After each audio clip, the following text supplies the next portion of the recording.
Well, hello everyone, and welcome to another 6 and 6 coaching call. I am your humble host, Dave Gamage, with Rapid Crush Incorporated, and this is session 104 of 6 and 6 coaching.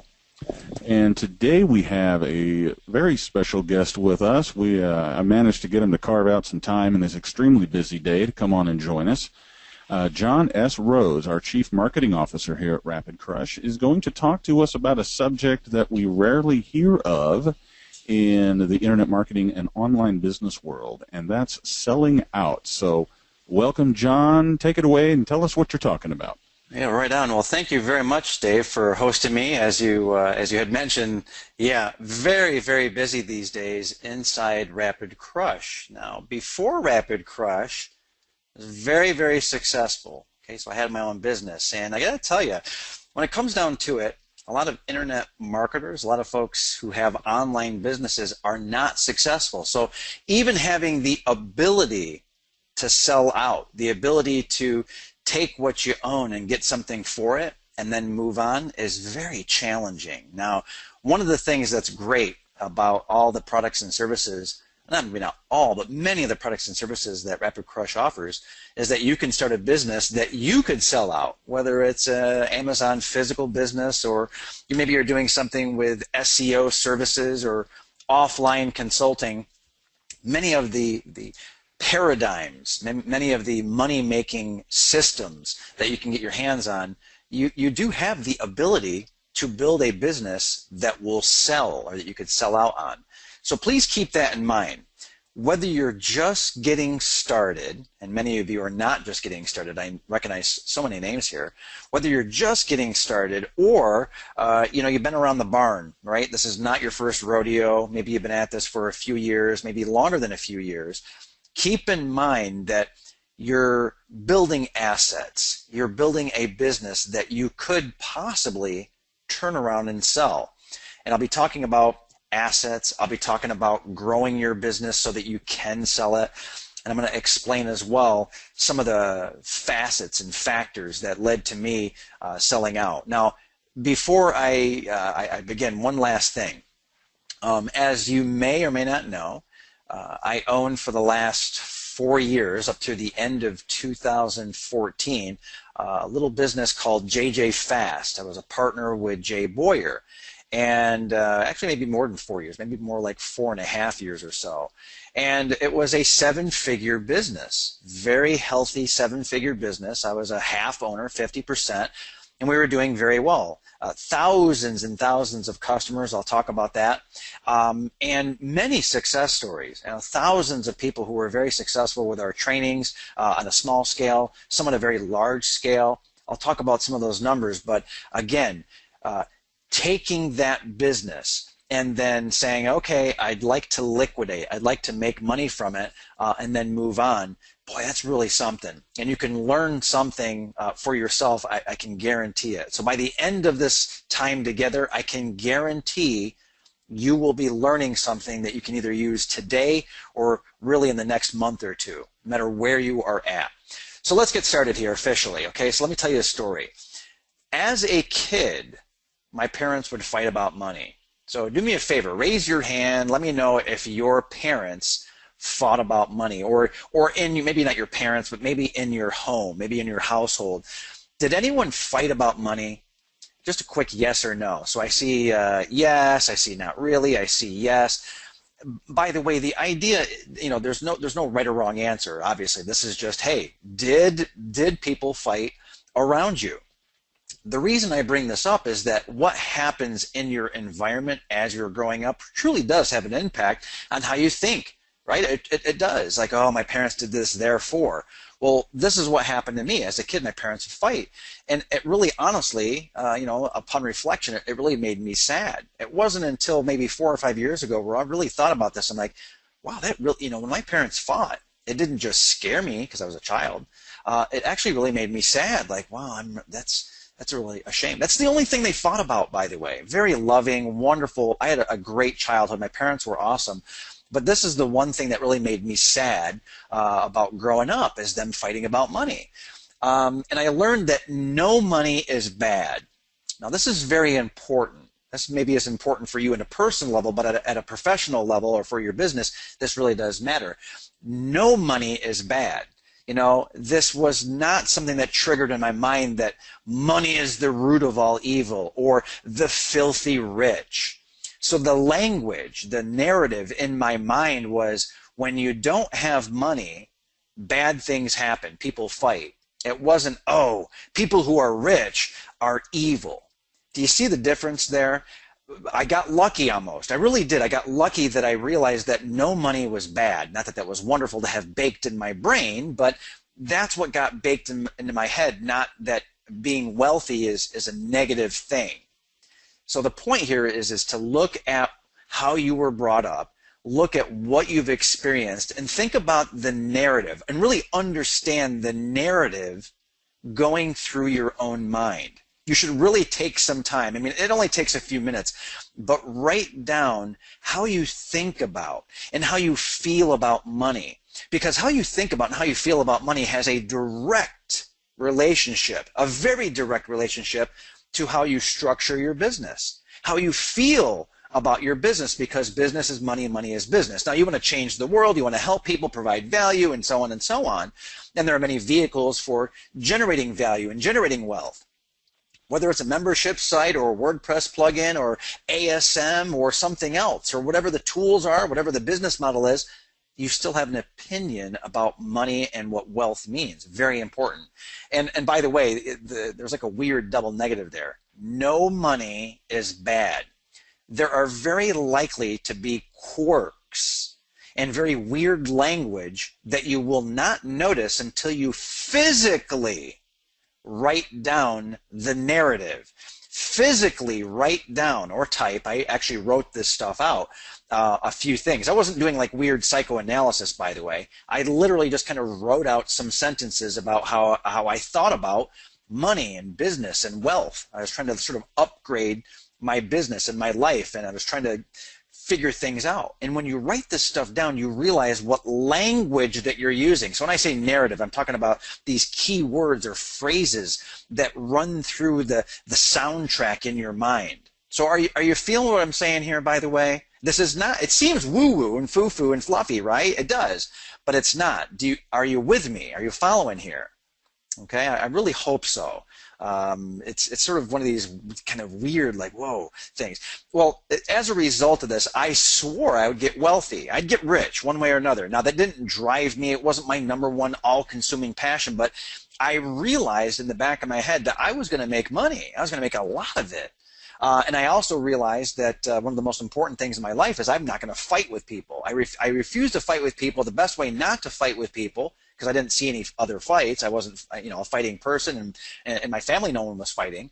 But I realized that, geez, if I have money, I'm not going to fight. I don't need to fight. There we go, all wrapped up in a nice present with a bow on it. And I also kind of got this feeling. I really had this feeling that money provided freedom and peace as well. So that's where this is the origination for me, and this had a profound impact on me throughout my entire life, even my education, people I worked with, a lot of, in terms of who I'm going to work with and how I'm going to do work, I kept feeling and looking at the wavelength of how things really originated.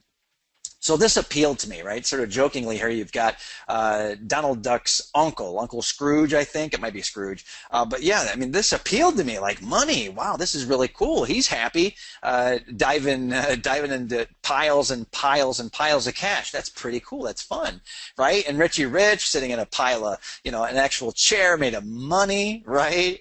Smiling away, having a good time with that. And without a doubt, this really resonated. I'm a male at the time, very young, kind of, retrospectively, I'm like, yeah, when you got money, that is a superpower. Keep in mind that Batman and Ironman, they're regular dudes. They are regular guys. They happen to be billionaires. And guess what? They happen to be superheroes. What's better than that, right? So this is these guys really made sense to me. I didn't have to get bitten by a radioactive spider. I didn't have to, be born an alien. A regular person with enough money can do outlandish, outrageous things. So very, very appealing. So here's what I did, right? I figured out that I had to work to get money, I had to provide value. And I didn't think about that as a kid, by the way. I didn't think, oh, I got to provide value. I thought, I have to go to work. And I didn't have any mentors or models around me. I just looked at people who had more money. I'm like, well, they work, and they work hard. So I was a paper boy. I picked strawberries on a farm. I actually drove a tractor for a while, picked potatoes as well. Local retail company, Kentucky Fried Chicken, movie theater, right? I worked at an auction house, lifting heavy stuff, right? I picked things up, I put them down. I picked things up, I put them down. I did a lot of heavy lifting, believe it or not. You wouldn't think so looking at me. Mowed a lot of lawns, shoveled snow, worked for others, right? Barely an entrepreneur. Barely. I didn't even know what that meant. I really had no idea. I wasn't born an entrepreneur at all in any sense. I wasn't born into a household of entrepreneurs. My dad was a cop. But at least I was kind of thinking about creating value. I was thinking about what it takes to generate money and value creation. And, I started to put some of the pieces together. Started taking some calculated risk, and specifically, I formed Rhodes Cinema Marketing. I got a bank account, got a checkbook, business card, stationery, the whole deal. I even got a briefcase, of course, right? You gotta. This is back in the day, right? You gotta have a briefcase. You gotta have a briefcase if you want to have a business. And I created marketing materials, and I was very frugal as I could be. But man, I burned through a lot of cash, and that's because I had to, right? If you want to start a business, don't you have to do these things? Aren't there certain things that you feel like you need to do to have a business? This is very similar to the narrative that I was talking about earlier. Are there limitations or barriers that are in your life right now where you feel like you have to have something done, or you need to have a particular box checked off in order to say, yes, I am an entrepreneur, or yes, I have a business? For example, some people come to me and they say, John, I'd love to start a business. I think this is great. Boy, it really seems like I need to have an LLC or an S Corp, don't I? I have to have these things right now before I start making money. And obviously the answer is hogwash. You do not need a formal business structure, not really, not to the, not in terms of having an LLC or an S Corp or a C Corp or something. You can do a little old DBA, have a bank account and get going, a PayPal account, in fact, and just kind of get going. And then you work your way into a formal business structure after you've created your first clients. Notice I didn't say product, by the way. After you get and or create your first clients or customers. Do you see that? Right. So very interesting there, Rhodes Cinema Marketing. So I had about 15, 20 clients. Did that in about 3 months' time or so. I literally went door to door, by the way, in my little small town in upstate New York. And my customers were very happy, as you can imagine. They loved my little service. I showed ads at the local movie theater. If you've been to the movies, you know that they run advertisements sometimes on the screen. Go to Joe the dentist, or go grab hot wings at Uncle Charlie's Hot Wing House, or whatever, right? So I was one of the very, very first people in the USA, at least to my knowledge, I was one of the very first people to do this on-screen advertising. And I could have franchised it. I could have gone, huge with it and all that, but I didn't. I was making money. I was happy. And in my case, I was in a little tiny small town. And as a result of that, I just kind of looked at the writing on the wall and said, growth, nothing happening here. So I sold out. Interesting, right? So I have this money-making asset, and I was doing fairly well at the time. I don't remember the exact dollar amount, but I had enough money to basically take care of everything in my life at the time. I was in my 20s. I was able to do everything I wanted. I was saving a little bit of money. I was able to take care of the, car insurance. I had bought my car already, food, going out on dates, hanging out with my friends, you name it. I had enough money for everything and then some. But I still sold out, and I happened to sell out to the owner of the movie theater. So this would not have been a really good business for a lot of people. It wouldn't have made sense. But for the theater owner, who was already getting a small cut, by the way, of the profits, I said, hey, how about you buy the whole thing, drive your profits through the roof, hire this kid. Now that I've got systems in place, here's more keywords, right? Here's more ideas. Now that I have systems and processes in place, and very importantly, now that I have customers who are willing to pay month after month for this service, guess what? All you need is someone to turn the crank, right? This is me using, selling the guy. All you need to do is hire a sales guy to keep people happy, keep pounding door to door, make sure the money's collected, and you just sit back and collect the cash. Well, how does that sound to you? So that was the proposal I put on the table. But selling out was something I figured out made sense. And then I went to college, right? So then I went to college. So are you with me here? Do you kind of see what happened? I worked really hard. I started a business. I realized that I was going to hit a wall going forward, and I found someone that was a perfect match. I kind of thought through who's going to enjoy the fruits of my labor the most, and who's willing to pay me the most money for that. Does this make sense to you, what I did and how this happened? Very much by happenstance, by the way. This was not planned. This is how it worked out. Now, here's what happened, right? So mysteriously, I really made 10 times more money in that one instant, selling to one person with a lot less effort. It was way easier to make that money. It was like just a complete windfall. And I didn't realize it at the time, but I was selling equity. It's obvious to you. You know that I was selling equity. You know that I was selling the assets of the business, but I was also selling the cash flow. No one really cares about assets in and of themselves. So if you think, oh, I've got assets, if you actually say that when it comes to a business, if you say, oh, I've got assets, assets in and of themselves are not very exciting. It's how the assets spit out cash, either just when they sit there or with a small amount of effort, maybe a small amount of time, that those assets spit out cash. And the spitting out of cash that I'm referring to, that is cash flow. So an asset or equity is only so good as the amount of cash that it spits out. Now you might say, John, I've got gold, or I've got gold bullion or gold coins. That's an asset. That's valuable. And I would say, yeah, but it doesn't spit out cash. It might be good for retaining wealth or protecting your wealth, or if a greater fool comes along and is willing to pay you more for really no good reason for that gold, great. By the way, I'm not bashing gold. I'm just saying that if you have a gold coin in your hand, you can buy stuff with it, but that gold coin does not spit off cash. It will not give you cash next month, like let's say a stock would. Or a business would. Stock dividends, by the way, not stock capital appreciation, but a dividend, or a bond that pays cash, or putting it in a bank account and getting a little bit of interest.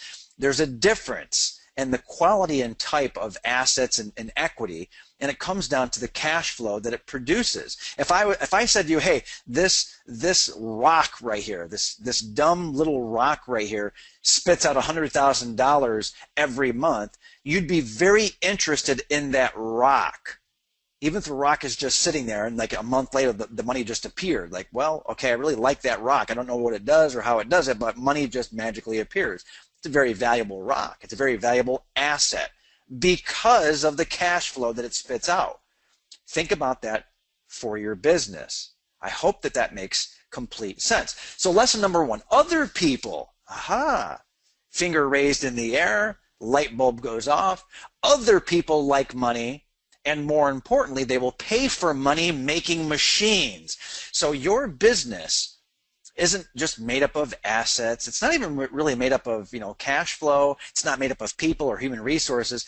It's a money-making machine. So whatever you are doing, consider what you're doing in relation to your business being a money-making machine.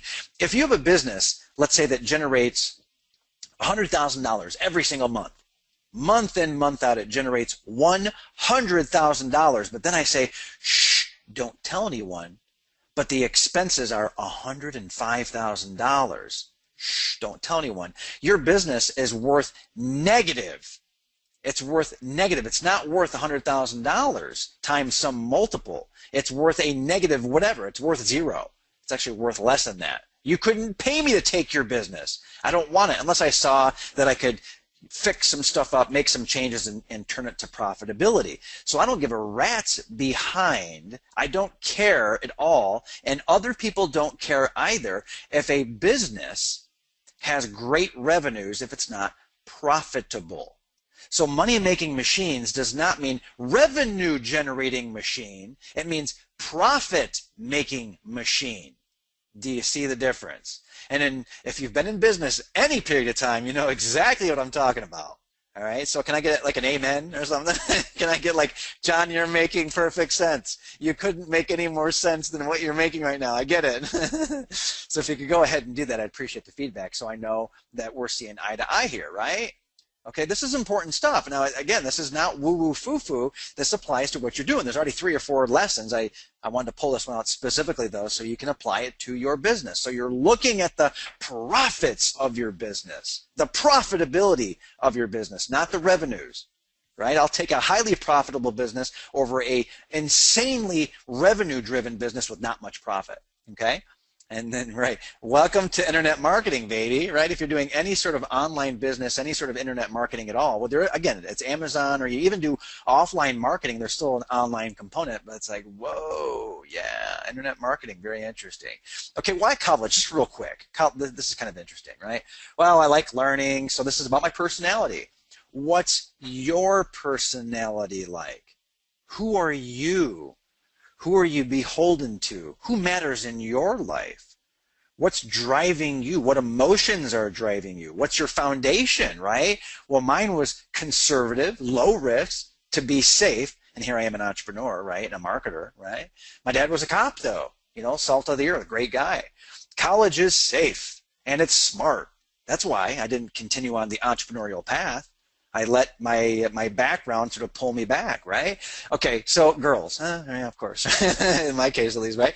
Okay, but really, making that amount of money so fast, not with the month to month, okay? Not with the month to month, but when I sold out, big mistake. It was a lesson learned, though. Glad it was in my 20s, not my 30s or now my 40s, but I did learn a valuable lesson that I'm sharing with you now. The lesson is money can make you blind to money. So if you make a lot of money very, very quickly, and it's bound to happen, it is bound to happen in your life, whether or not it's already happened or it's happening right now or it's going to happen, it will happen. If you're here right now hearing my voice, you're with Rapid Crush, right? You get it. You understand. You will be making money. You'll make way more money than you ever thought possible, even if it's for one day. Like, whoa, I blew past my expectations. Money can make you blind to money. What I mean is that when the money comes in, it can blind you to real opportunity. So when I sold out on my business, and this is my lesson, when I sold out on my business, Rhodes Cinema Marketing, I got this windfall of cash, and what I should have realized is, I had a money-making machine. Maybe I should make another money-making machine that makes a lot more money and maybe sell that out. Didn't learn the lesson. Instead, I'm like, oh, look at all the money I made. Wow, that's so wonderful. Now I can go off to college, which worked out really well. But, you know, it made me blind to the reality of how to make even more money, how to create even more value. I hope that just makes like complete, absolute, total sense. So yeah, the result, pile of cash, money machine, bye-bye. I didn't learn the real lesson that I should have learned until much later, okay? And that money machine, by the way, did require time, effort, and focus, but for the disproportionate rewards, should have learned my lesson, but I didn't. That's okay. It was a well-paid, very, very well-paid, good exit, no complaints at this point in time. So this liquidation event, I liquidated, I sold out. It worked out pretty well. And it also took care of the student loans. I got out of college debt-free completely, totally, in large part because of Rhodes Cinema Marketing and selling out. I went into it with a pile of money, and by the end of college, things had worked out really well. So the lesson for you, the takeaway, it's like, John, I don't care about college. I don't care about you and your college experience or anything. Tell me what I need to know. Well, the lesson here for you specifically is know your reasons why. Know why you're doing what you're doing right now. Really know why. Don't just chase the money. Don't just chase the shiny object. Know why you're doing doing what you're doing. Know the reasons why. It's good to write them down, by the way. Okay, quick pulse. Did anything that I just said resonate with you? Go ahead and type in yes. If anything, if you learned even one key lesson or one takeaway, let me know that I'm with you here and you're with me. Let's make sure here, right? Because it seems woo-woo and foo-foo, right? But then you go like, whoa, maybe I should write stuff down. Maybe my money thermostat isn't set right. Maybe I didn't realize that someone has faith in me. Maybe I didn't realize that Rapid Crush is here for me to give me what I need at the right time. All right? Well, thank you. I appreciate that feedback. All right? Have you been thinking about money? That's an affirmative. I know you've been thinking about money because I've been saying money, so it's on your mind. How about your money history? Right? What about your money history? It is worthwhile. Take 5 minutes. I'm not asking to take hours and hours and do navel gazing. I'm not asking that. What I'm asking, even demanding that you do, is write down to the best of your ability your money history and your money assumptions. By the way, that applies to your business as well. Write down the assumptions, write down the theories, write down whatever it is that you think describes who you are from a money perspective and what's driving you. Very important. How do you view money and why? How do you feel about money? Do you think that rich people are evil? Do you actually use language like the filthy rich?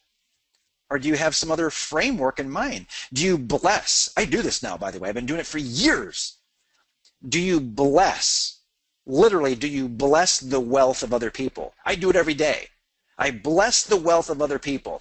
And the more wealthy the people are, the more I bless them because they're doing good in the world. They're providing valuable goods and services. They're helping people. In many cases, they're helping out folks that are really, truly in need because they have the means to do it. Many of the richest people that I know, the most wealthy people, are the most generous, kind-hearted people. I do not think of them. I do not think, filthy rich. So what is the narrative? What's the track going through your mind? Do you have what it takes to bless the wealth of other people and not feel jealousy and envy? Boy, oh boy, is that tough. It is one of the most difficult things to do. I had a hard time doing it at first. I am like, wait a minute. I work harder and smarter even than these other people. Why would I bless their wealth? They've got more than me. It's baked into the human condition. It's baked into your DNA. It is. It truly is baked in. It is baked in. You want to be superior to other people. You want to be the alpha dog. So to bless the wealth of other people is very challenging. It goes against your very nature. But as you do it, it's like exercise. You get better and better at it, and what happens is it actually attracts wealth into your life.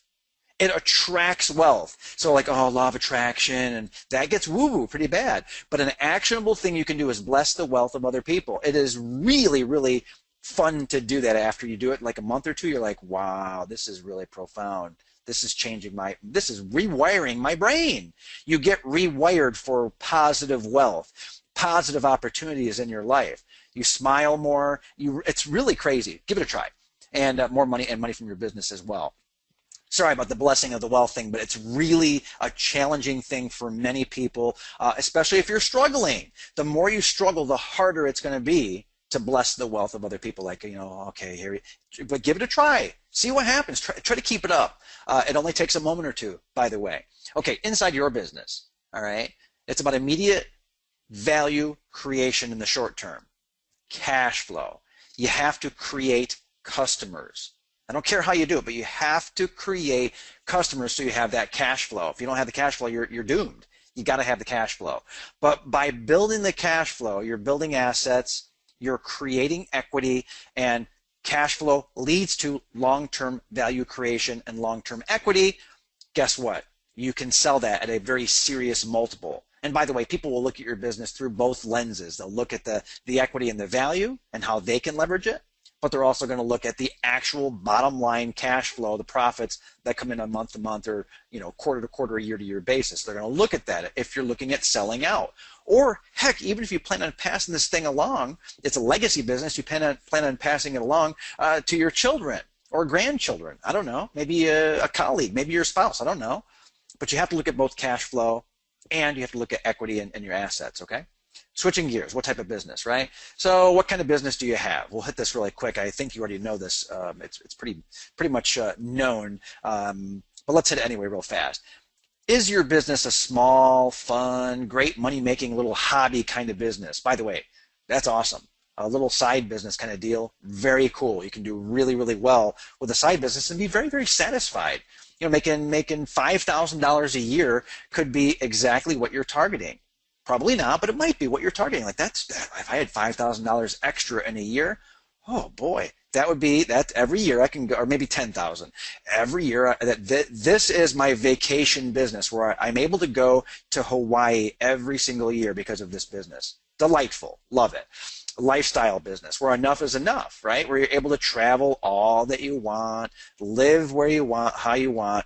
You only promote and market and push hard to bring in enough money to live the life that you're living right now. You're not really doing it, let's say, to grow a nest egg. Maybe you're already retired and you want enough money on an ongoing basis to do all the stuff that you love doing. So it's a lifestyle business, bigger than a small side business, but enough to take care of all your current needs, and you're very happy with that.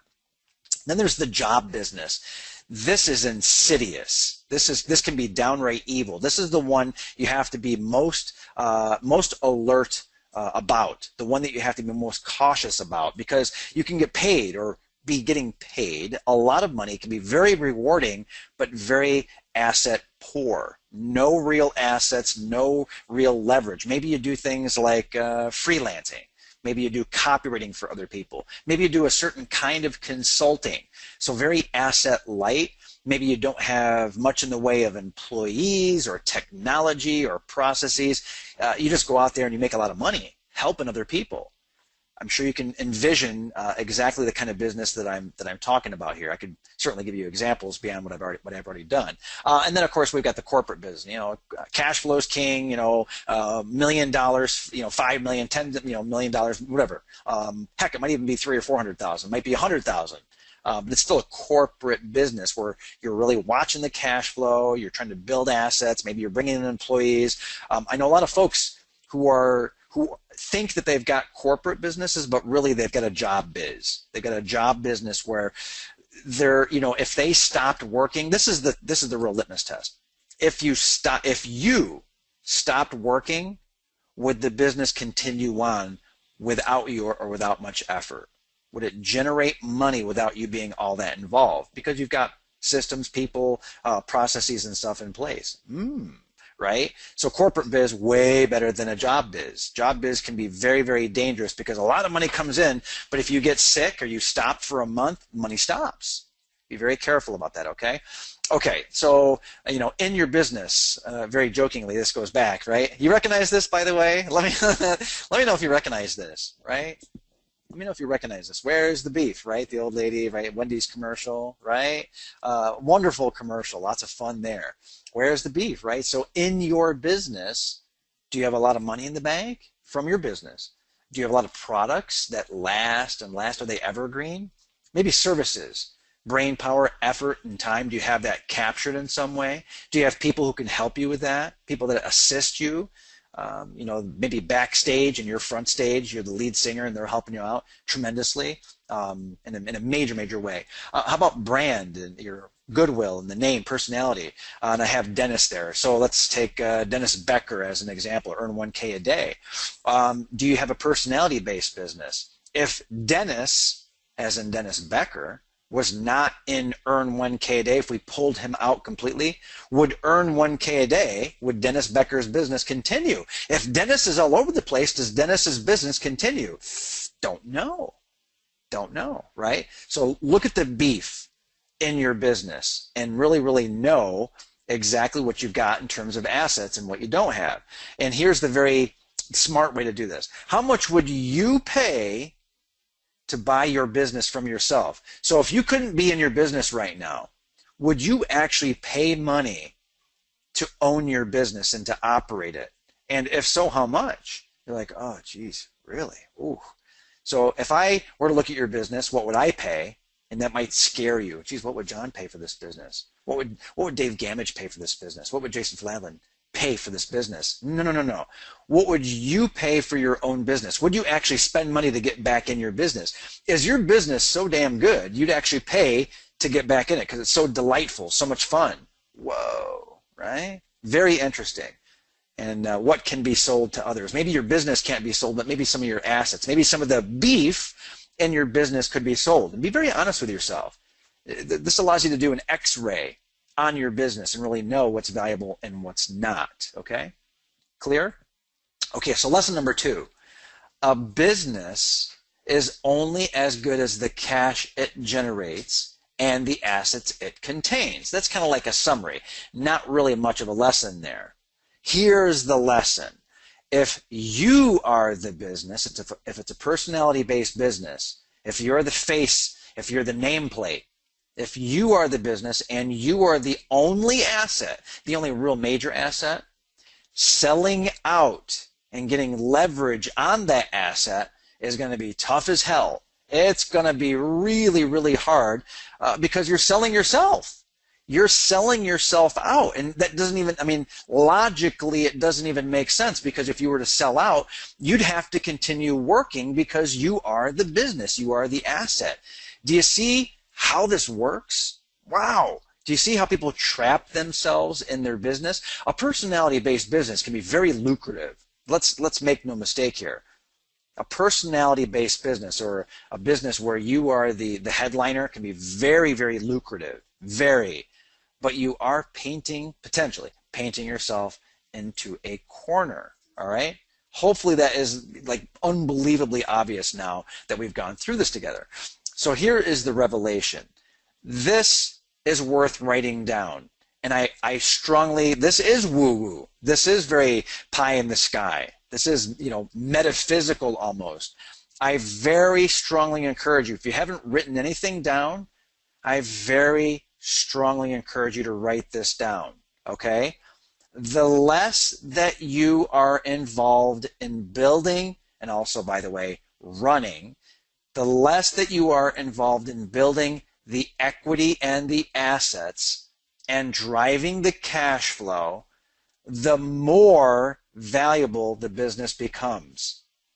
I'm serious. You got to write that down, and you have to meditate on that. It's not as simple or as complex as it seems, right? So you can look at it in a very, very weird, complex way, very deep way, or a very superficial way. It's something in the middle. The less that you need to be involved, and the less that you have to do the building of the processes, or buying things, or installing the software, or any of that, the less that you do, this is not about being lazy or replacing yourself or anything else. This is not about not doing the work. This is not an excuse to be lazy in your business. It's not. This is a philosophical point. That's why you have to meditate on this. The less you're involved in building the equity and assets and driving the cash flow, the more valuable your business becomes. And, all right, does that make sense? Before I go on, I'm gonna pause here for a second. Does that at least make sense? Kind of like going, and noodling on it for a minute. But I would write this down. All right, now here's the thing. Why is that? If I haven't proven it to you, or if you haven't proven it to yourself, this is the reason why. It is proof positive that you've got a money-making machine and that you are not the magic. In other words, you are replaceable, you are not required, yet the business still makes gobs and gobs of money. It's proof to you. More importantly, it's proof to outsiders, someone who would potentially buy your business. And hey, let's face it, if you've got a business that runs itself, that's the ultimate. That is the true, that's like, holy smokes, right? That's what people buy. That's what people want. That's why I would give you money for your business, because you're not required, and I'm not required either. I don't have to do any work. I buy the asset and it spits out cash. I'm buying a money-making machine. This is a huge aha. Thank you, Clay. You nailed it. This is a big aha. Again, the less you're involved in building the equity and assets and driving the cash flow, the more valuable and more rapidly your business becomes valuable. Ta-da! Philosophically, excruciatingly important, right? Almost painful, isn't it? It's like, oh, yeah, this is the reason why. It's proof, right? And get this, right? Doesn't that smell passive? I mean, can't you almost like sense that? Don't you almost feel that in your gut, like a tingle? Like, wow, yeah, that's exactly why. That is a passive investment, my friend, a business where you're not involved.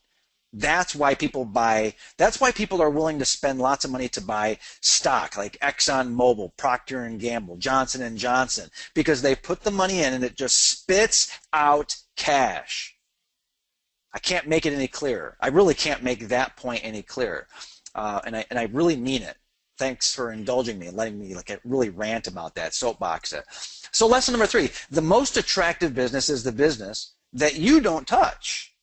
You're not really involved. That's very attractive. If I look at your business and I see that you're kind of sitting in the beanbag chair, maybe putting in about half an hour of work, and it's just raining cash on you, and you're not worried about how the business operates, only that the cash is rolling in and you're making sure that things are not melting down, and it's cash flow healthy and loaded with equity, right? This is like the guy who can't get a date, but as soon as he gets engaged, he's swatting away the women, right? Knocking the girls back like flies to honey. He's suddenly very wanted. When I look at your business and you're sitting in the beanbag chair and it's raining cash on you and you barely pay attention, yet the money keeps coming in and your business is growing and getting better, I want your beanbag chair. I want to sit where you're sitting. I want to have cash rain on me. I want that. It's very attractive. And there's a threshold. Your business gets to a point where you can sit in the beanbag chair and enjoy that. And that's the point at which you're able to sell for a very high multiple. But until that happens, it's like, boy, you got to work really hard for that money. You got to put a lot of time in. The assets aren't there. But do you see how things suddenly change? This is why when the guy gets engaged, he's suddenly very wanted. When your business is raining cash, and it doesn't take much of your time or effort, very attractive. And this is the attraction tipping point. Do you actually literally feel this, by the way? Do you feel this? Do you see why brands are important? Do you see why equity in the real sense, why your products being evergreen, it actually comes together? Do you feel the lattice work? Do you see the model at play here and how it all comes together? Boy, I certainly hope so. Love the feedback. Thank you. Keep it coming. So quick pulse, making sense? I hope so. Value, equity. Right when you hear, they're like, well, what's equity? Now you know. What's cash flow? Now you know. You know these things. You've got a working model in your brain now. It's great. You understand why level of involvement makes sense, what passive means, what easy really means. Not just to you, by the way, but to outsiders if you were going to sell out. Or even if you're not going to sell out. Profound, right? Even if you're not going to sell out. Let me say it again. Even if you're not going to sell out, do you see the power here and how you need to shape the future of your business or set up the next business? Right? Have you been thinking about the value that you provide to other people? Customers. Everyone thinks this way. Oh, can I sell to customers? What can I sell to people? What do people want? Hungry market. Oh, look at competition and demand. But have you also now been thinking about the value of your business to other people? Not your products or your services or even you, but your business. It's a higher level of thinking, right? Now you can look at your business through the lens. There's an X-ray we've done. Now you can look at your business through the lens of an investor. Do you see the very subtle shift, yet the profound change here? I mean, it's seriously a couple of words that I changed, where you're thinking about your business not in terms of what you provide to people that buy your stuff, but people that buy your business. Radical shift with a couple of small tweaks to your thinking. Powerful stuff, right? Now this is where it gets spicy, right? I've already mentioned the 4 years, JJ Fast, Jay Boyer, millions in sales and profits, by the way. We talked about revenue versus profit. Very profitable. Wonderful business, right? Solid business partner, tens of thousands of customers, plenty of success stories. I recognize many names here, people who made the investment in JJ Fast products. I know for a fact, this is just one example of many. I stopped counting. Well over 1,000 books published by JJ Fast customers. Well over 1,000. In fact, probably closer to well over 2,000 at this point. I mean, just an insane number of books in the Kindle marketplace, on CreateSpace from our products. Wonderful, right? So September 2014, I'm starting to plan out for myself personally Not so much with Jay at this point. I was kind of doing some, analysis of my own situation. I'm kind of going, how about 2015? What's going on, right? And I'm thinking quantum leap, 10x results, 100x results, and I'm reading books like Richard Koch's STAR Principle. If you haven't read that, it's worth reading, by the way. Pick it up. It's called the STAR Principle. Very good book. I'm like, okay, that's cool, right? And, I'm not really thinking much at this point about Rapid Crush exactly other than this. I'm thinking about people that I know and like and trust and respect. I'm thinking about previous 6 and 6 sessions that I had done. Literally, I was one of the early guys, if I recall, with 6 and 6, and Dave can confirm that, the future point here. But yeah, I mean, I'm like, hey, I like these guys. Did a lot of business with Rapid Crush. Yeah, they're really cool. Who do I want to do more business with? By the way, do this exercise. Who do you want to spend more time around? Who do you want to do more business with? Business to business, by the way. Who do you want to partner with more with, right? Do you want to spend more time with the folks that are doing Amazon? Do you want to partner up better and closer with Amazon? Or do you want to diversify a little bit? You do enough with Amazon, the business. Maybe you're thinking about doing a few things outside of Amazon. A little bit of diversification. Up to you, right? So who do you want to do more business with? Anyhow, I'm writing stuff down in my journal here as well, right?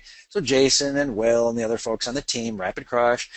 3 days later, out of the blue, Skype message, literally 3 days later, I looked back in my journal, and Will Meadows hits me up and goes, hey man, how are things going with JJ Fast? I said, great, best year ever, right? And this is what happens, right? So Will says, I've got something crazy to talk to you about, John. Right, so you can imagine Will, slight accent there, and like, all right, let's jump on Skype. It sounds like this is a big deal, right? And then the dance begins, right? We start going back and forth, and I'm like, well, you can't afford me. I've got an extremely successful business. I've got a great lifestyle. I've got money piling up in the bank. It doesn't make any sense, man. You're a great partner of mine as well. This just doesn't make any sense, really. But we go back and forth. I end up talking to Will several times. I talk to Jason several times. I speak with Jay.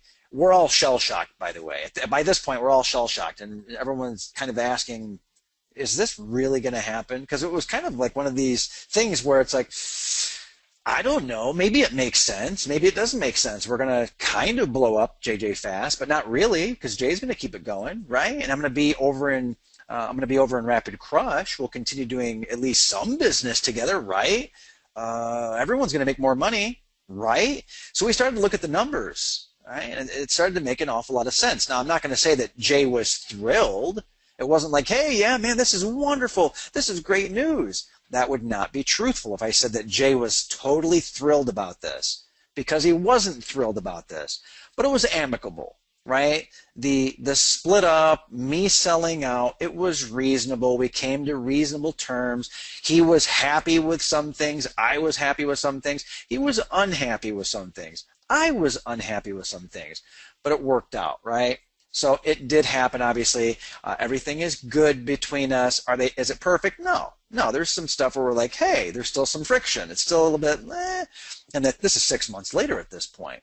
But it did happen, right? And that's kind of how the conversation transpired. It's funny how the moons align. By the way, speaking of my journal, writing things down is the beginning of truly manifesting them. I wasn't hoping or praying or in any way trying to angle or set myself up for selling out of JJ Fast and joining Rapid Crush. I was writing something entirely different, which was, hey, I'd like to do more and do more business with Rapid Crush. So be careful how you think about things. Be careful how you write them down, but do write them down. And be brave, think big, act big. Have a big heart, have a big mind, think bigger, and that's going to help you a lot in terms of manifesting what you want for your business, okay? Point blank motivation was money. I mean, it really was. I was like, okay, this makes sense. Everyone makes more money, and money from all sides. I already kind of touched on that.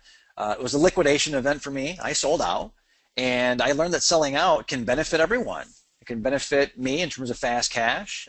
Selling out also gave Jay the ability to get 100% of a money-making machine versus 50% of a money-making machine. Think he was happy about that part? Sure, right? And freedom.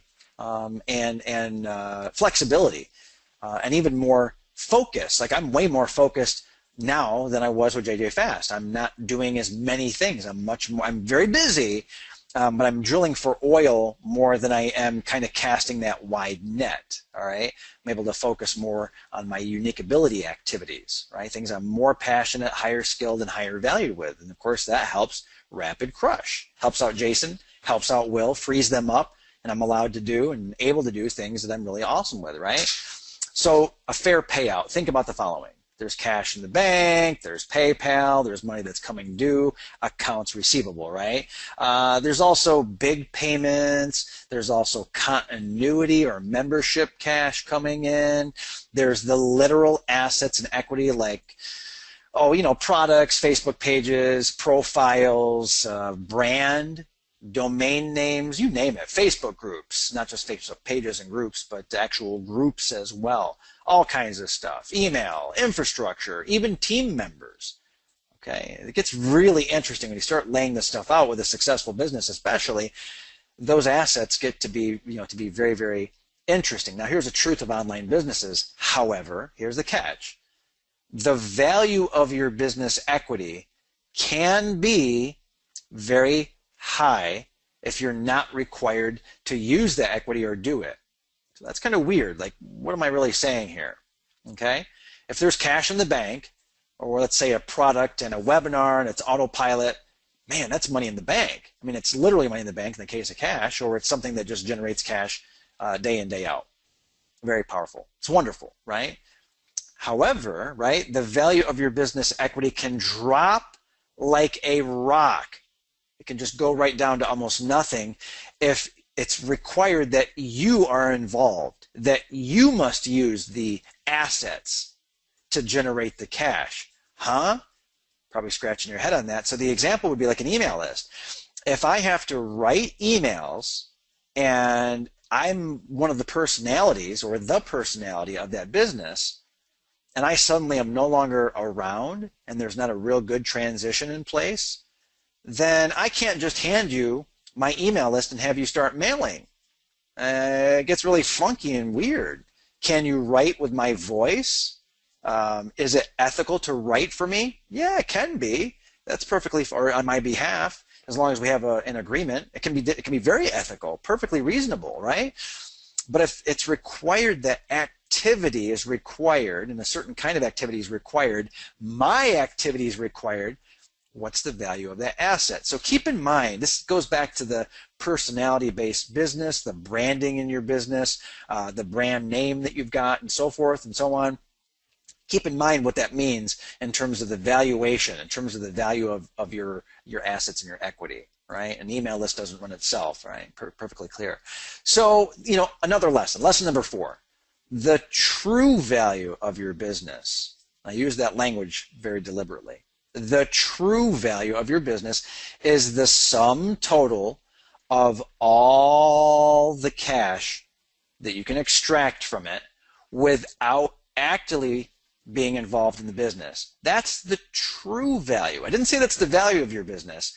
That's like the fundamental raw, value of the business, where you're not involved, you're not doing anything, yet it still has value. Cash is an obvious one. If you're not around, but there's cash in the bank, that's valuable.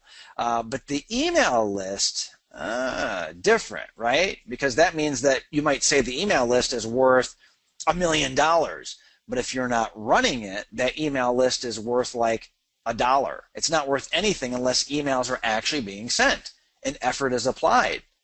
Is that really clear? Is that like insanely clear? I hope it's clear, right? I hope that that's just abundantly clear. Sanity check, right? If you're going to sell out and become an employee like I did, weird, that's got to make sense. First, you have to be secure. Trust me, I'm very, very secure. Are you secure before and after selling? And are you selling for the right reasons? We've talked about, tapping into your unique ability, for example.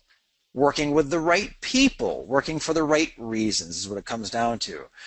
The second thing is that if it doesn't work out, do you have a contingency plan? What's the pain of failure? What's the, everything burns to the ground. How do you rebuild from scratch? Do you want to rebuild from scratch? Are you capable of rebuilding from scratch? What's that downside? Can you limit the downside? Can you get back to where you were before selling out pretty rapidly? So those things are important. Are you secure, and can you recover if you come in as an employee and then very quickly you are eliminated or the business goes bankrupt? I mean, you might not get fired. You might not get fired, but the business just implodes and dies. That's a possibility. What's your contingency plan? What are you thinking? What are you doing? What do you have in place that allows you to recover? What do you have in place that saves your bacon? Okay. Motivation number 2.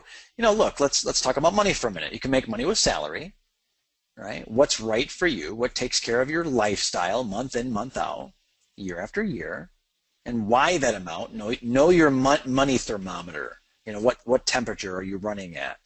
Maybe you're a big spender. Maybe you travel all the time. Maybe you don't need much. Maybe you're not saving for retirement. Maybe you're in retirement and you don't need nearly as much money. Maybe you need more money now than ever. I don't know, right? So salary in any event. And know your monthly expenses. That's the smartest thing you can do. Actually write down what your life costs every single month. To run your life and to live your life as you do, what's it take financially to do that? It's good to know. Not just what you owe, not just what your debt is if you have debt, right? So if you have debt, that's bad, right? Or bad as in if it's not a constructive amount of debt. But if you have debt that's draining you, know what it takes each month to service that debt and then some. You just need to know your numbers, in other words. All right, the other thing you can do as far as making money is you get what I call money share. This comes in a lot of different forms, right? Revenue share, by the way, is stupid. Revenue share is really dumb. It's very easy to generate a lot of revenue, but not generate profit. Profit is the bottom line in your pocket number. So profit share is a lot smarter as the business owner. I mean, if you can get revenue share, that's pretty good for you. In fact, it might even be really great for you. But real business folks, let me tell you, they understand that it's always bottom line driven. That's the smartest way to run your business, so you're profitable and get a cut of the profits. Or if you're trying to entice someone to work for you, think about what kind of money share you're going to give them, right? That being a cut of the profits the business is making. That's something to consider. Another way to make money is possibly getting equity in the money machine, getting equity in the business. Or, again, if you're hiring someone, we're turning this around so you can hire people smartly as well, by the way. High quality, very talented people. You might want to give people equity, right? Keep in mind that small numbers can go a long way in a liquidation event, right? If, let's say 5%. 5% on $1 million is $50,000. Not too shabby as a windfall payment. Okay, so keep in mind that even very, very small numbers, or what you see as a small number, can go a long way to someone that you're hiring into your business. Notice I'm shifting to you hiring much more than you getting hired by. You're an entrepreneur. You're probably running a business. You want to grow your business. So this isn't about me selling out and becoming an employee. It's about what would motivate me, what would motivate other employees to work for you. High quality super talent, superstars working for you. What's it going to take? I don't know, right? And equity doesn't have to mean control either. Keep that in mind. You don't have to give away control if you give away a little bit of equity, or you might build in contingencies there, or put in some vesting and so forth. So hopefully that makes a lot of sense. And to make this really simple and kind of in your face, salary is necessary. It's about safety, keeping the head above water, just keeping people happy. Profit share is smart. It's really smart. People that are savvy business folks, they get this. You get this. I understand it. You understand it. We see eye to eye on this, right? So it aligns interest. It aligns the person's interest as well. If there's a little bit of profit share in there, it aligns them to the bottom line. They'll want to, cut down on expenses. They'll look for the greatest profitability. They will help drive your profitability and your cash flow. They will watch those costs and expenses. Equity is nice to have. So if you want to give someone equity, think it through. What am I willing to give up if we were to sell out? If we were to sell this business, how much of the business would I give to someone? You don't necessarily have to give them like, some sort of dividend or any sort of equity share payment or any sort of bonus at the end of the year, although that's smart too. Equities are nice to have in terms of a lottery ticket, as I like to think about it. Does that make sense?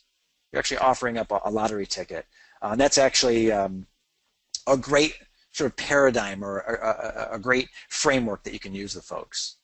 So we've already inverted this. I've already done it for you. Know why you should hire. It's not just a person.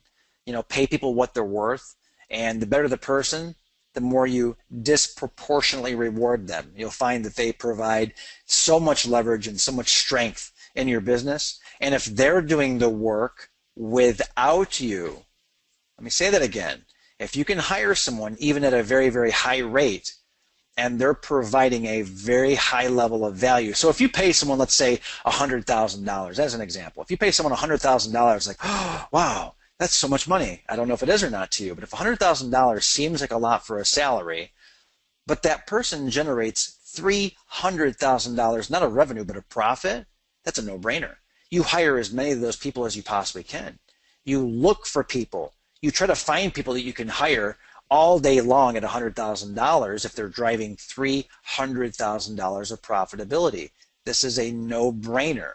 Does that make sense? That's why you pay people what they're worth. It's the, penny wise, pound foolish. Flip it around. Be pound wise and penny foolish. I don't mind. Or nickel, or nickel, even 50 cents foolish. If you're making $1, spend the quarters and 50 cents all day long if you're going to make $1 again and again and again and again, and you're the one who is being removed from the business, and they're doing the work, they're setting up the processes, and so on. This is profound. This flips everything on its head. This is why the right expenses are not expenses, but they are profit centers. It's why the Rapid Crush support team is not an expense. It's a profit center for the business because of how that support team works. We can go into that at a different time. Compensation drives good behavior. You pay people the right amount of money and the interests are aligned with yours, you can drive some pretty good behavior. You pay people the wrong way and you don't set the compensation structure up the right way, you're going to drive very bad behavior. So, for example, if you set compensation up so that people are rewarded based on revenue but not profits, you could have someone out there, a salesperson out there, driving business like crazy, bringing in $1 million in Q3 or Q4 or whatever, right? So they drive $1 million in business, but your expenses tally up to $1.35 million and you're in the hole, $350,000. Like, wait a minute, I thought we made $1 million. No, you generated $1 million in revenue, but guess what? You owe $350,000. And you're compensating that person for revenue, not for profit. Switch it around. Focus on the profits. Drive and align the right behaviors. It's a really, really big point. Be surprised what compensation does to people. Equity creates an ownership mentality. Isn't it great when you talk to owners of businesses? Think about that. If you can get access to the owner of a business, isn't that great? That's the kind of mentality you want people to have. If you're able to provide equity to people, you're able to drive a sense of ownership. I'm not talking about necessarily a value that they're driving, right? That's the profit share part. That's driving profitability and cash flow. The equity creates an ownership mentality, and they're going to think like owners. And what that really means, if you're like, what does that mean? What's the difference, John? Well, ownership mentality is not short-term. It's not short-term profitability. It's long-term value. See the difference?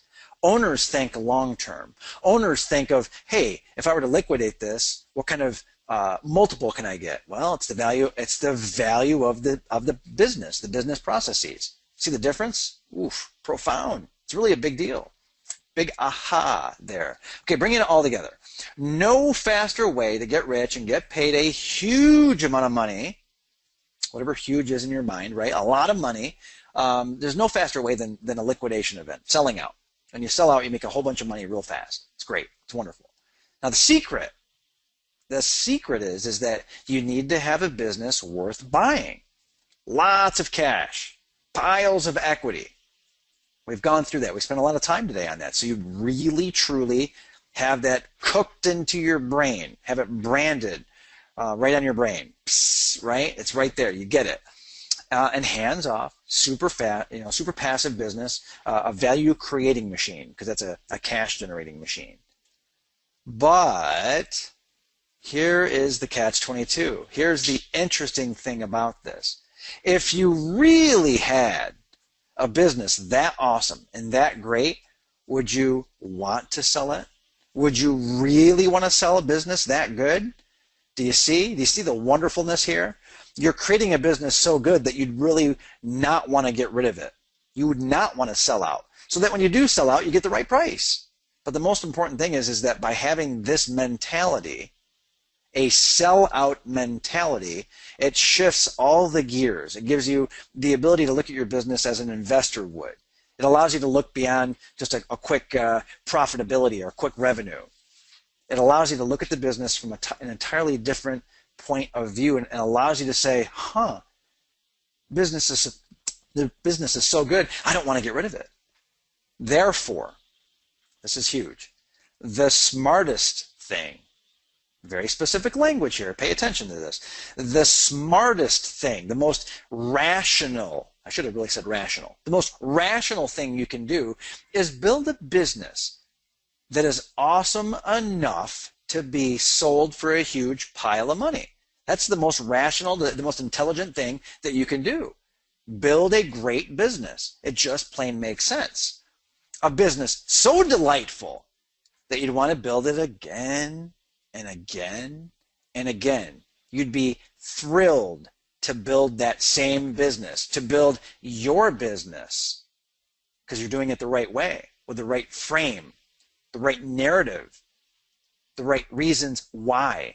A business so wonderful, so delightful, you just want to build and build, grow it bigger. If it got burned to the ground, you'd build it again. If someone else owned it, you'd buy it. Oh, what a wonderful business. A business that you'd buy from yourself because it's that damn good. Do you get that?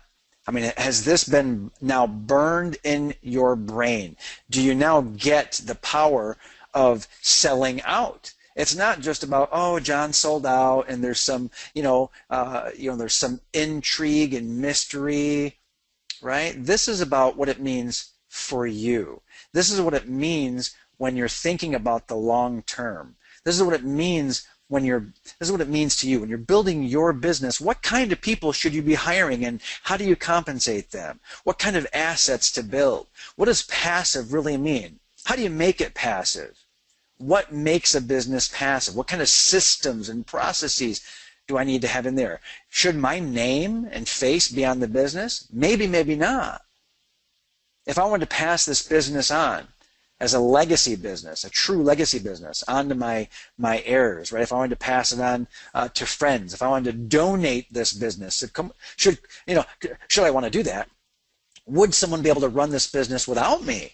God forbid I got hit by the beer truck and someone would have to run this business without me. Could they do it? Would the money machine die as the beer can, as the keg rolled over my head? I don't know. I don't know, right? Can your business do that? That's something for you to decide. Can your business run without you? All of these things add up to creating, building, and just growing this wonderful business. Really cool stuff. This is very exciting for me to think about, right? So this is the end. John S. Rhodes, john@rapidcrush.com. If you want to send me a note about this, like, John, you changed my life, I never realized this before, send me a note. I mean, seriously, let me know. I'm very, you can tell, I'm very passionate about people doing what they should be doing it how they should be doing it in a way that is meaningful. People talk about, I have a passion-based business. Well, what are you more passionate about? Are you more passionate about having a business that's awesome, or just trying to make money with your business? Why not do both, in fact? And that's what I've really laid out for you here. You're able to build a wonderful business that other people would buy, should you choose to do that. A business that you'd build again and again, that you'd want to build. A business just plain old fun. It's a great business, wonderful. A business where you don't have to be involved if you don't want to be. If you want to be, sure, pull the sleeves up, right? Elbow grease, you dive in. If you want to do that, fine, do it. But you don't have to. Build a business that allows you to do that. Get in the weeds, get in the trenches, not just to make money, not just to deliver value to the end customer, but deliver value for yourself. Because if you're doing that, if you're delivering that value for yourself, because you're growing that business in a smart way, someone else can come along and buy that business, and you can get that windfall that you deserve. Really hope that makes sense. So that concludes the training, the 6 and 6 session training at least. If there are any questions, I do have time. I'm taking a quick look here, Dave. That was looks like about 70 minutes or so of presentation time. I do have a little bit of time if there are any questions. Otherwise, we'll call it. We'll call it a wrap. Wrap this up, and we'll all go home and have a wonderful weekend. But hey, listen, if you have any questions, I'm taking a look right now, Dave. If you want to take a look as well. Yep, I do like this comment, which is the business needs to have its own brand. Yeah, it's kind of interesting because there's this idea of the business having a brand or the business being the brand. There is a difference. The business having a brand is interesting because a business can have a brand. Let me give you an example. Let's take a real-world large example. So you've got like a Coca-Cola. Coca-Cola has something insane, like I think 20. No, actually, this is Procter & Gamble. Procter & Gamble has something like 20 $1 billion brands. So they have 20 business units, 20 different brands of products that generate over 1 billion in revenue. Okay? So those are brands. So you can have multiple brands in your business. And that's a really smart thing to do, by the way, because each one of those brands you can carve out, you can sell that brand. And a brand, by the way, might have multiple products. So you have something like a Procter & Gamble, and then I think, is it Gillette? I'm thinking Gillette. Maybe I'm wrong. Let's pretend it's Gillette. So Gillette, razors. Well, there's all kinds of different Gillette products. Gillette's the brand, but all the different products. You've got the razors for men, for women, 3 blades, 5 blades. You've got shaving cream, shaving gel, and we could go on and on and on and on and on. All those are different products within the brand. You have multiple brands within the business. So as you're scaling your business out, I know that sounds insane because the numbers are so big, but you can do this in a small scale as well. So keep in mind when you're talking about your business has a certain name. A lot of people they don't even realize that they're buying a Coca-Cola product. Like if you buy Minute Maid orange juice, that's a Coca-Cola product. If you buy a Monster drink, like a Monster energy drink, Coca-Cola owns something like 18% of that business right now. They'll probably end up buying them out eventually, but a lot of customers just don't know what they're buying at the top level. They know the brand. They know that they're buying Gillette. They know they're buying a Monster energy drink. What they don't know is that they're buying a Procter & Gamble product or a Coca-Cola product. You see the levels there? You've got the business, then you've got the brand, then you've got the products within the brand. So keep that hierarchy in mind. It will go a long way no matter what business that you're in. By the way, this is also why people get into different niches as well. Different niches very often have different personalities. You can create different pen names, different personalities for different niches. If you're doing physical products on Amazon, you might have different brands. You might have like beauty products, you might have pet products, you might have supplements, whatever, right? And each one of those can have their own they can have their own brand umbrella and multiple products below that brand. And you can sell the entire brand out or just sell one product, carve one single product out. Very often it's a one-to-one where your brand is your product and vice versa. So I completely understand that. Okay, Carol has a question. Carol, very insightful. I really like this. Should a company not have an exit strategy in place as part of a business plan, whether or not they have a partner? Absolutely, Carol.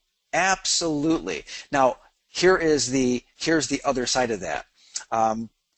When we talk about having an exit strategy, or planning for the future, you don't necessarily need to have everything written down. You don't have to have all the T's crossed, all the I's dotted. All right. So, Jay and I did not have that. In the case of JJ Fast, we didn't have a lot of things written down about the exit plan. We just didn't. I know that Jason and Will have things written down. They have things, sort of contractually written down. They did things very smartly from the get-go. If you have a business partner and you haven't done that, make sure you do it as soon as possible. Talk about it. Get it written down. Like, what's going to happen if we sell out? What if I want to sell out to you? Things like that. Get it written down. It'll go a long way. You'll have some great discussions about the future of your business. Now, if it's just you, you should still have some things written down. For example, let's say that your life would be perfect if you had $1 million in the bank. You've already figured that out. You know that if there was $1 million in the bank, you could live off of that because of how you've invested the money, or you figured it out. All right. I don't know what your number is. I don't know what your financial thermostat is set at. But what I can tell you is that it is very, very smart to know what your numbers are and know them ahead of time. And if you've already started your business, no big deal. Do it now. One of the things that I did, I started doing this, for years I've tracked my net worth. And I thought, my net worth is what I have to track to. By the way, I love tracking net worth. I've been doing it since 2006. Every single month since 2006.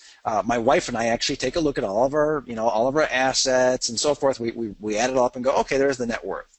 We have a very particular way of doing it and a system and all that. It's kind of very nerdy, financially nerdy, but we do it.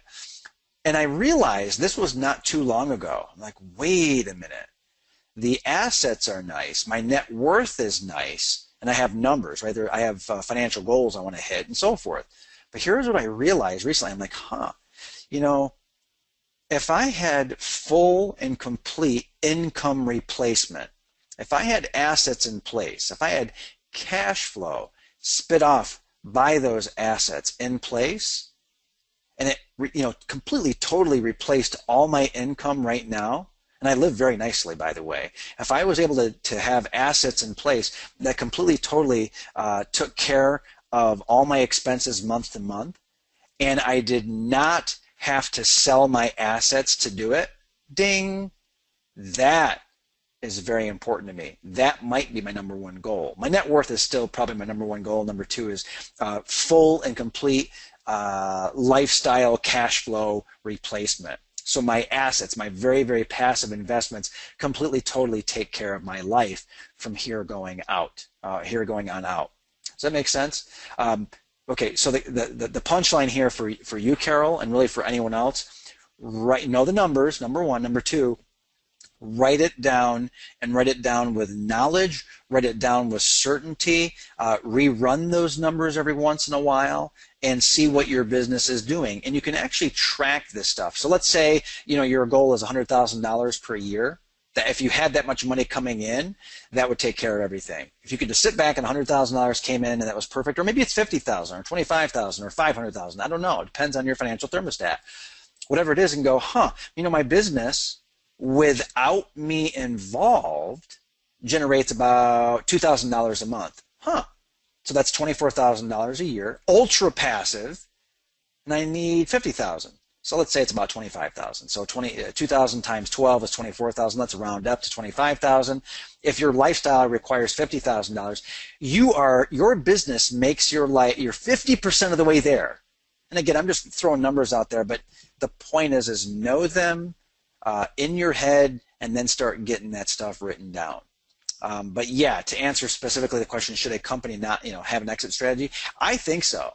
Have an exit strategy, but more importantly, know the reason why, line it up against your money, and it's going to go a very, very long way. Okay. So Hazel, great comment, right? I like the mindset stuff. Yeah, I wish I could say that it was mindset. It's not so much mindset, because I know a lot of people who have better mindsets than I do. I mean, they're more positive. They're more, maybe they're more future oriented. Maybe they're more rational. right? I don't know. But there are people who I would say have a better framework a better mindset or a better framework. Maybe they have bigger and better wishes than I have, right? So they've watched The Secret and they say, wow, I am attracting wealth. And they do this day in, day out. They sing the songs, they do the chants, they look at their vision boards and so on, and they really truly have a better mindset. I probably make more money than they do. In fact, I can almost guarantee that I make more money than they do. It's like, wait a minute, how come they're not attracting the wealth? It's like, well, mindset only goes so far. So I want you to take that with a grain of salt. Okay, I want you to take that, I kind of said that to kind of be like, hey, it's not just about mindset.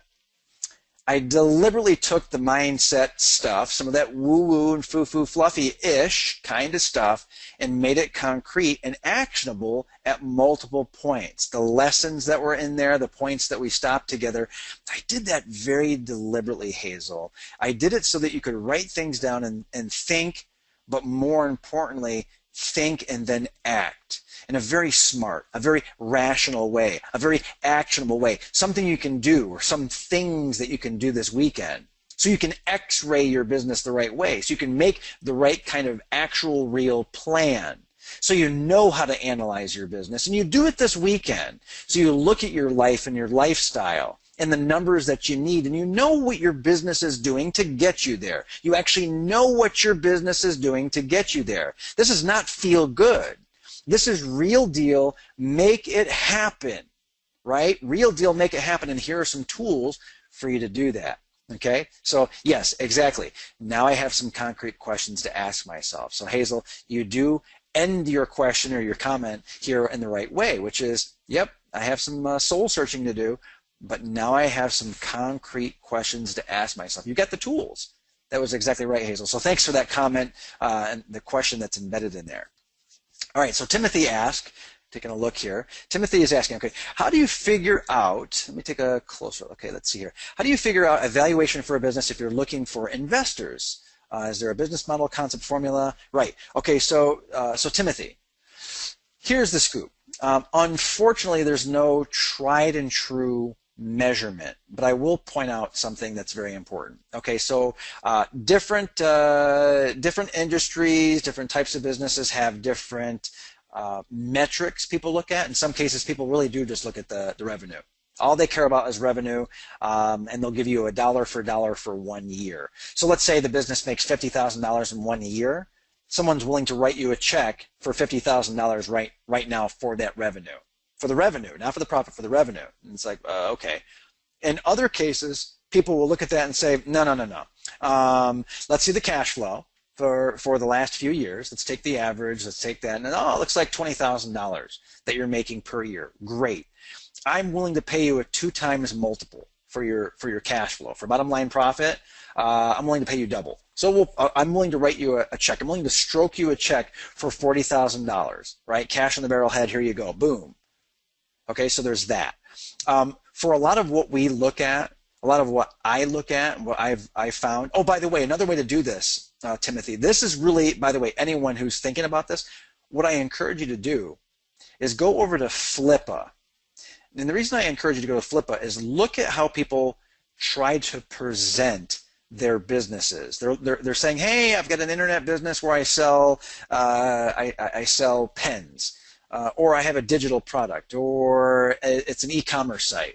Take a look at what they sell, how they sell it, what metrics they use, and you'll get a really quick idea about what those businesses are actually worth, because you can see what they sold for. So you can search by the business and say, that's what this business sold for.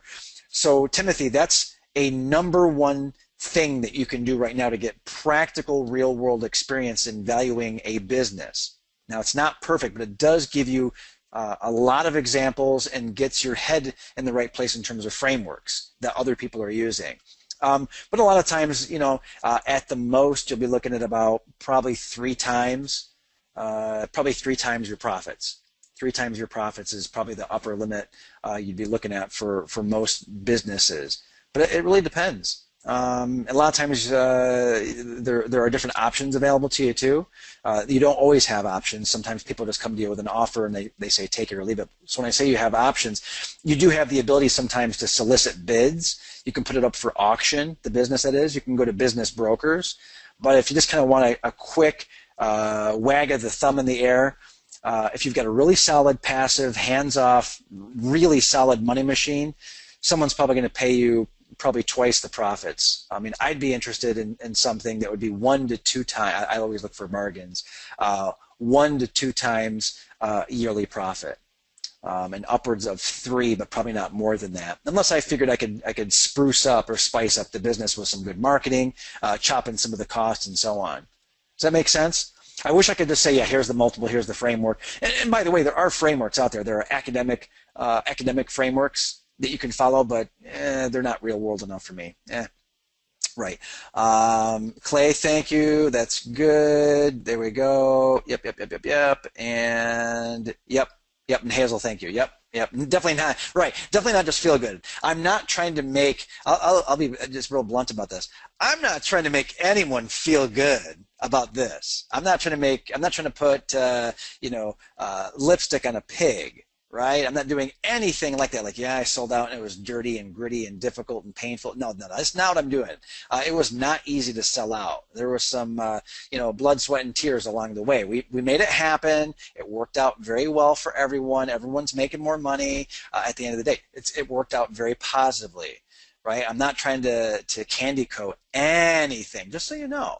What I wanted to accomplish is, by me going through this exercise, thinking it through where I've been, my history, or some of my history in there, you are able to apply some of the lessons learned to your business and building a better business, valuing your business, selling out perhaps of your business, tapping into the reasons why you do what you do.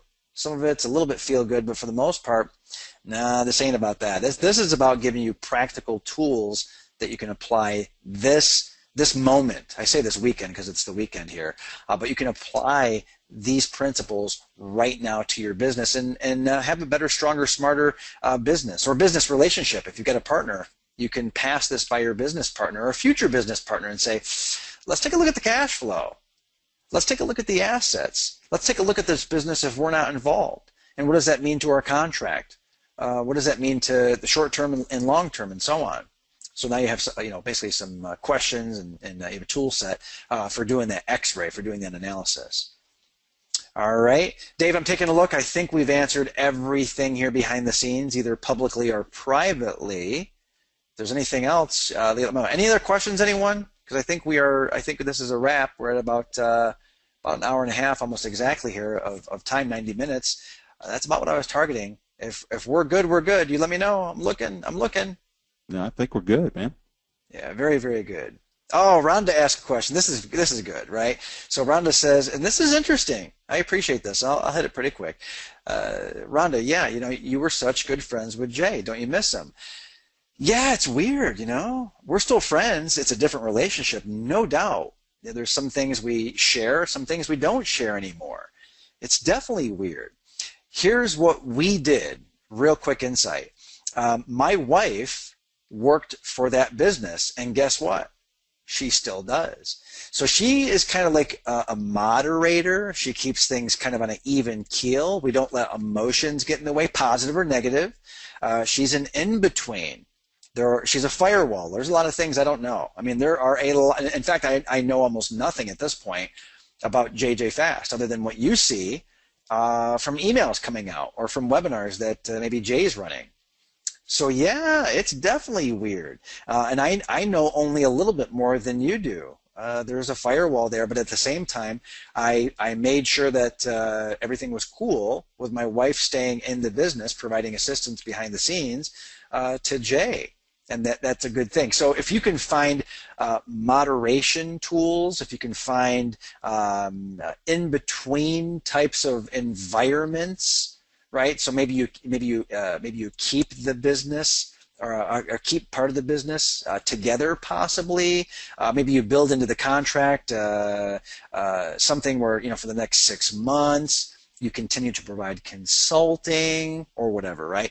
So there are ways of keeping the relationship alive and it not being scorched earth, knock down, drag out, fighting and stuff. You can do it, above board, ethically, honestly. There's always going to be some hurt feelings, but there's always the freedom that it provides and the flexibility that it provides as well. But great question. Yeah, that's really good. I appreciate that question, Rhoda. Yeah, we're still friends, and I do miss him. Yeah, on a friend basis. I mean, we still talk, but it's not the same level of intimacy, right? So yeah, I get that. Okay, very good, everyone. Thank you. I appreciate your time. Thanks for all the great questions and the feedback. I appreciate you very, very much. And thanks for being a Rapid Crush customer. I mean, I am here in Rapid Crush as well. Just final comment, really, from me. Big thank you. Big congratulations for being here, but really thank you as well.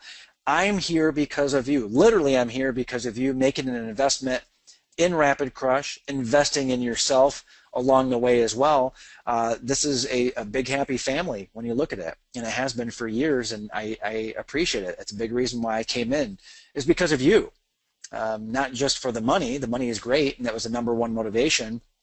But I got to tell you, way up there is providing value and getting value from our interaction together. You and I talking one-to-one, or sometimes one-to-many, small groups sometimes, live events. And I very much appreciate you. I know that Jason and Will do as well. I know that Dave does, and the rest of the business as well. We really, truly appreciate you and your business and the relationship we have very much. So, thank you very much. I appreciate it.